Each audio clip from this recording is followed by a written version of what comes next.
இந்த ஆட்சி பல ஆண்டுகள் நீடிக்கப் போகின்றது. இந்த 5 ஆண்டுகளும் இல்லை, அதற்கு மேலும் இந்த ஆட்சி நிலைநிற்கும் என மக்கள் நேயமுள்ள பக்கம் நாங்கள் செயற்படும் போது படிப்படியாக மக்கள் நம்பிக்கை ஏற்படும் என்று நாங்கள் ஒன்றை கூறிக்கொள்கிறோம். மக்களுக்கு பயம் ஒன்று இருக்கிறது. ஏனென்றால் 76 ஆண்டுகளாக மக்களை பயப்படுத்தி வைத்திருந்த ஆட்சியாளர்கள் இந்த நாட்டில் இருந்தார்கள். அதனால் ஒரு சிறு சம்பவம் ஏற்பட்ட உடனேயே மக்களுக்கு ஒரு பயம் ஏற்படுகிறது. அது சிறந்த உதாரணம் கூறுகிறேன். எதிர்வரும் காலத்தில் எதிர்க்கட்சி உறுப்பினர்கள் ஒரு மாயை பிம்பத்தை உருவாக்கினார்கள். இந்த நாட்டில் எரிபொருள் தட்டுப்பாடு வரப்போகின்றதோ என்று.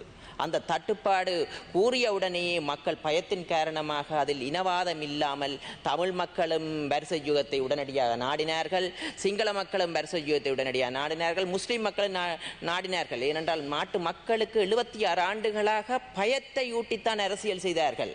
யாழ்ப்பாணத்தை எடுத்துக்கொண்டால் இன்று யாழ்ப்பாணத்தில் நாங்கள் அபிவிருத்தி வேலைகளை ஏற்படுத்துகிறது அரசாங்கம். ஏனென்றால் நமது யாழ் மாவட்டம் என்பது 30 வருட யுத்தத்துக்கு முகம் கொடுத்திருக்கிறது.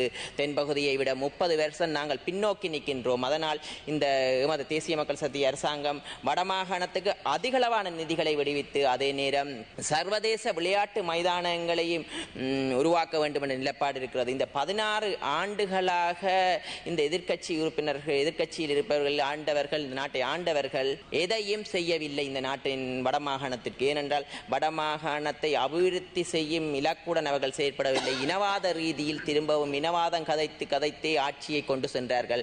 நாட்டை அபிவிருத்தி செய்தோம் என்றில்லை.